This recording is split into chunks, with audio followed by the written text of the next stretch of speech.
Electron diffraction में scattering intensity और angle को आइडेंटिफाई करने के लिए हम एक डाई एटॉमिक मॉलिक्यूल को कंसीडर करेंगे।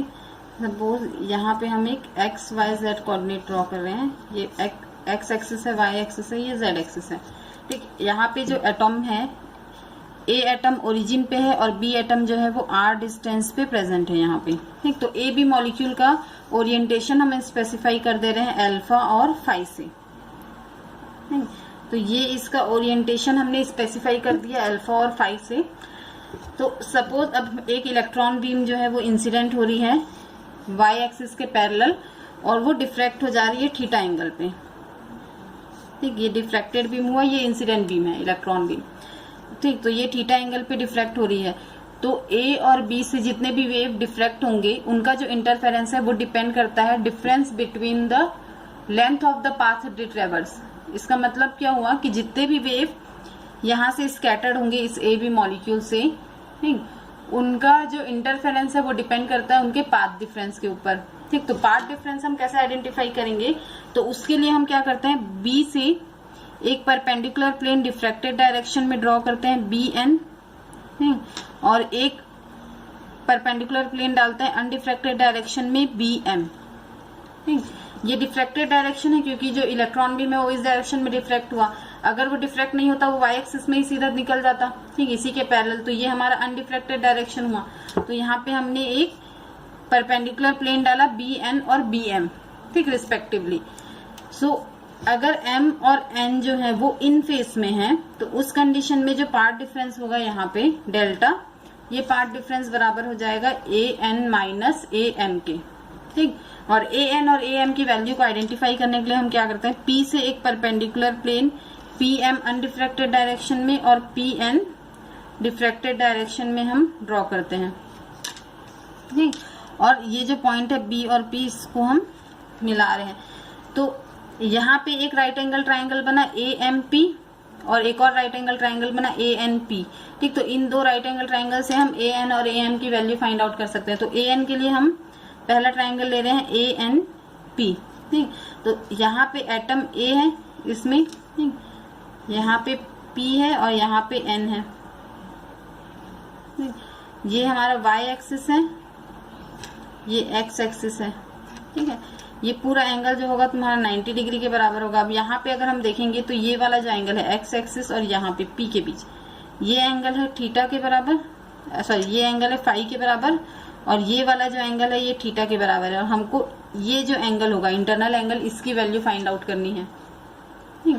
तो इसको सपोज एक्स मान लो, तो हमको एक्स एंगल की वैल्यू आइडेंटिफाई करनी है। तो एक्स की वैल्यू किसके बराबर हो जाएगी, अगर हम थीटा प्लस फाई करें, मतलब इसको ये एंगल और इसको प्लस करोगे तो ये किसके बराबर होगा, 90 प्लस एक्स के बराबर।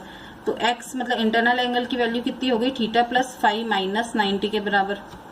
ठीक, तो अब देखो कॉस थीटा जो होगा, कॉस थीटा की वैल्यू क्या होती है, बेस बाई परपेंडिकुलर।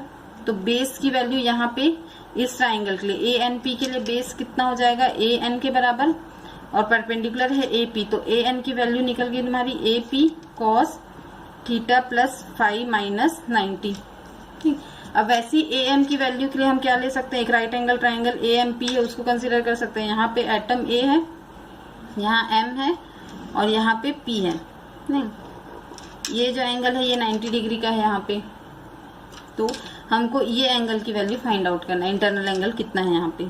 ठीक, इसको सपोज वाई से डिनोट कर रहे हैं हम।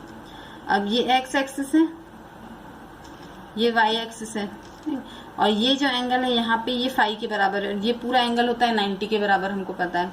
तो वाई एंगल किसके बराबर होगा, अगर हम 90 में, ये पूरा 90 है और इसमें हम फाई को माइनस कर दें, 90 माइनस फाई, तो इंटरनल एंगल निकल जाएगा हमारा।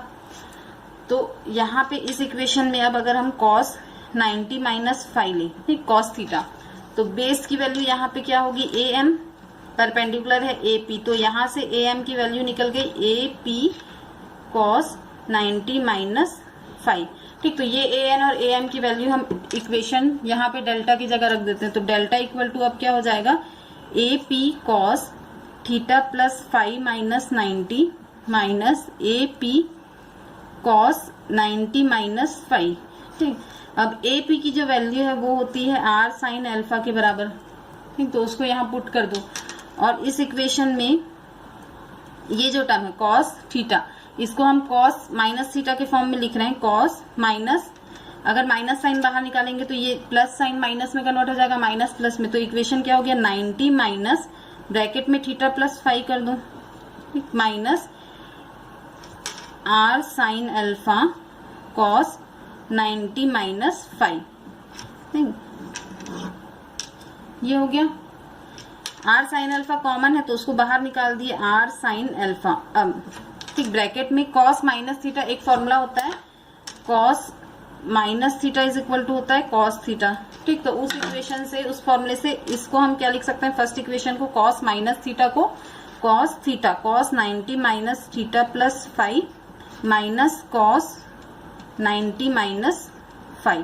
ठीक, फिर हम यहाँ पे एक और फॉर्मूला अप्लाई कर रहे हैं, cos 90 minus theta is equal to होता है साइन थीटा। ठीक, तो इस इक्वेशन से ये टर्म क्या हो जाएगा, delta is equal to R sine alpha bracket में कॉस 90 माइनस थीटा, ये पूरा टर्म थीटा के बराबर है। ठीक, तो यहाँ पे इक्वेशन क्या हो गया, cos theta cos 90 minus theta equal to होता है साइन थीटा। तो R delta is equal to R sine alpha sine theta की वैल्यू क्या हो गई, थीटा प्लस 5 इस केस में। ठीक, minus sine cos 90 minus theta है तो इसकी वैल्यू क्या हो जाएगी, साइन थीटा। यहाँ पे थीटा क्या है 5 के बराबर।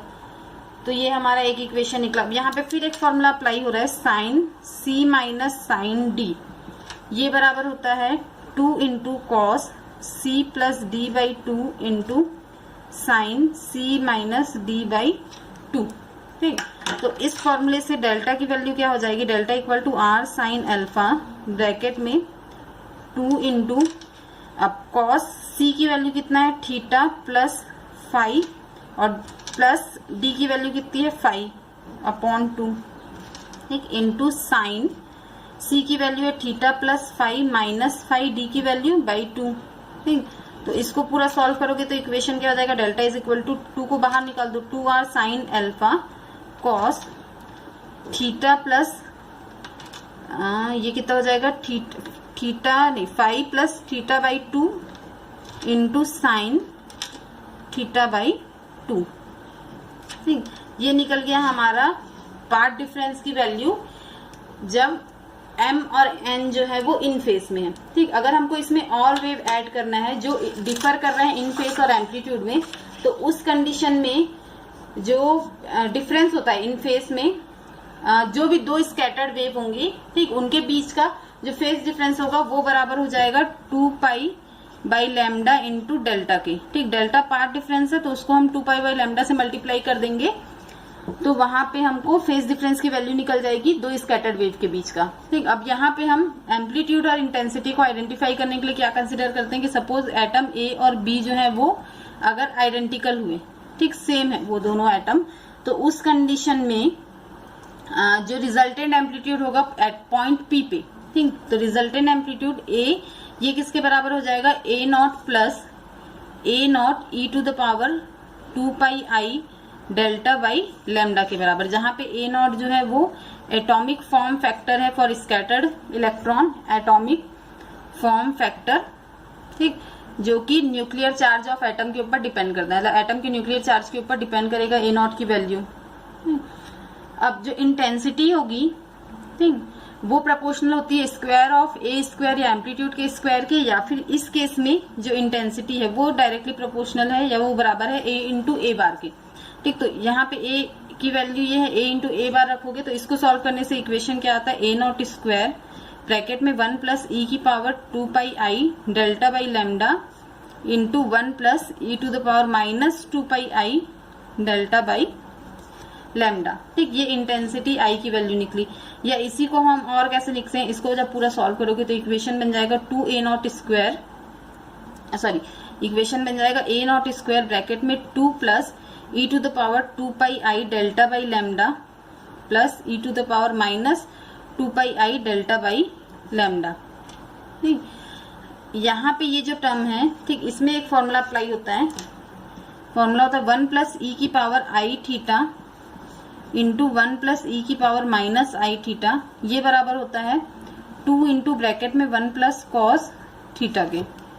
ठीक, तो इस फॉर्मूले से यहाँ पे जो ये जो टर्म है, ये वाला फर्स्ट इक्वेशन, ये आई की वैल्यू यहाँ से क्या हो जाएगी, ए नॉट स्क्वायर, 2 कॉमन है बाहर निकाल दो तो 2 ए नॉट स्क्वायर, ब्रैकेट में क्या हो जाएगा 1 प्लस कॉस, आई को छोड़ दे तो थीटा की वैल्यू क्या हो गई 2 पाई डेल्टा बाई लैम्डा के बराबर। तो बाकी जितना टर्म है 2 पाई डेल्टा बाई लैम्डा, ठीक, उसको यहाँ रख दिए तो ये निकल गया आई की वैल्यू। फिर एक फॉर्मूला यहाँ पे एक और अप्लाई हो रहा है, 1 plus cos 2 theta is equal to होता है 2 कॉस स्क्वायर थीटा। ठीक, तो इस इक्वेशन से ये 2 थीटा की वैल्यू ये वाला, तो इस इक्वेशन से फिर से आई की वैल्यू क्या हो जाएगी अब 4 ए नॉट स्क्वायर। ठीक, इसकी वैल्यू क्या है 2 कॉस स्क्वायर थीटा, तो 2 इंटू 2 4 हो गया, तो 4 A not square cos square theta की वैल्यू कितनी है पाई डेल्टा बाई लैम्डा। ठीक, तो ये निकल गया इंटेंसिटी ऑफ वेव। ठीक है, या फिर एटम्स जहाँ पे intensity of diatomic molecule with specific orientation. ठीक, जिसका ओरिएंटेशन हमने स्पेसिफाई कर दिया था अल्फा और फाई से। ठीक, अगर हमको स्कैटरिंग इंटेंसिटी फाइंड आउट करना है रैंडमली ओरिएंटेड मॉलिक्यूल के लिए, तो उस कंडीशन में हम क्या करते हैं, हमको एवरेज निकालना पड़ेगा। ठीक, एवरेज किसका होगा, average of intensity obtained at specific direction to overall possible orientation.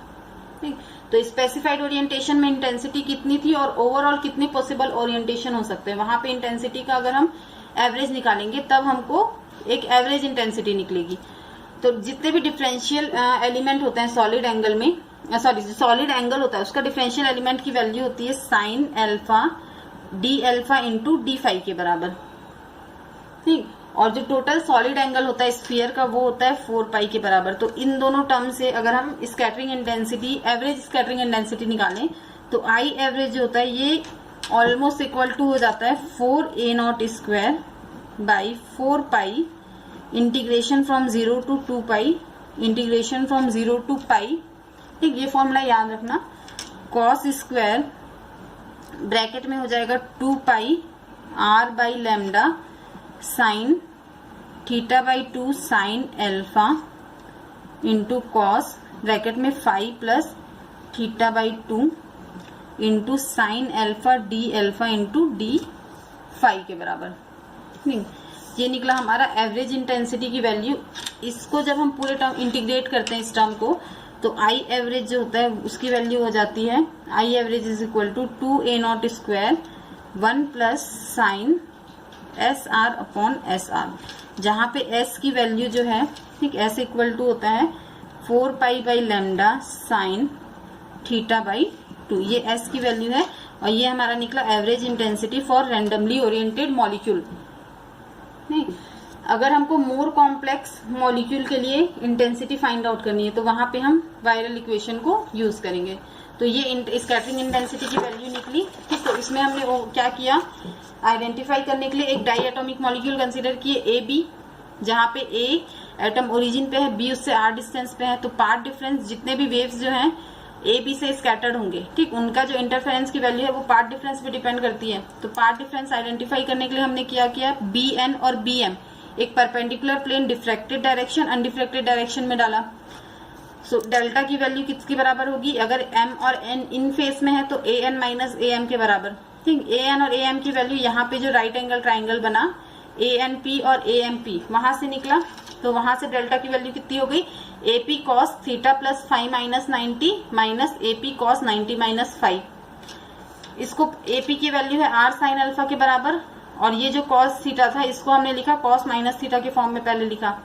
फिर एक फॉर्मूला होता है cos minus theta is equal to cos theta, तो उसको अप्लाई करके इक्वेशन बना delta equal to R sine alpha cos 90 minus bracket में theta plus 5 minus cos 90 minus 5।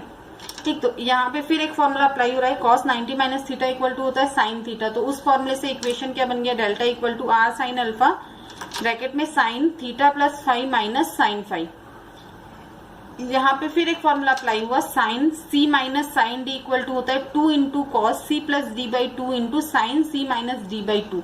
तो उस फॉर्मूले से डेल्टा इक्वल टू क्या हो गया, R sine alpha 2 into cos theta, मतलब पूरा सॉल्व किए तो 2 R sine alpha cos 5 plus theta by 2 into sine theta by 2। तो ये हमारा निकला पार्ट डिफरेंस, जहाँ पे जो m और n थे वो फेस में थे और ओरिएंटेशन जो है वो स्पेसिफाई ओरिएंटेशन है अल्फा और फाई से।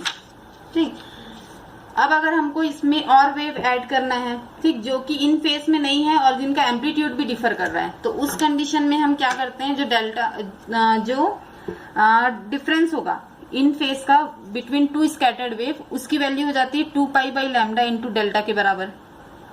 और ओवरऑल जो एम्पलीट्यूड होगा, अगर ए और बी एटम जो है वो आइडेंटिकल हो गए तो पी पर ओवरऑल एम्पलीट्यूड हो गया A is equal to A not plus A not E to the power 2 pi I delta by lambda. A है यहाँ पे atomic form factor. So intensity अगर हमको निकालना है तो इंटेंसिटी जो होगी वो ए इंटू ए बार के बराबर होगी। तो इसको पूरा सॉल्व किया तो आई की वैल्यू हमारी निकली 4 A not square cos square pi delta by lambda. ये इंटेंसिटी निकला एक जब ए बी मॉलिक्यूल जो है वो स्पेसिफाइड ओरिएंटेशन में प्रेजेंट है।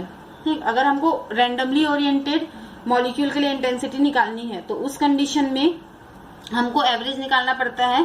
ठीक, तो आई एवरेज की वैल्यू जब पूरे को सॉल्व किए तो वो कितनी आई 2 A not square 1 plus sine S R by S are, जहाँ एस की वैल्यू थी 4 pi by lambda into sine theta by 2।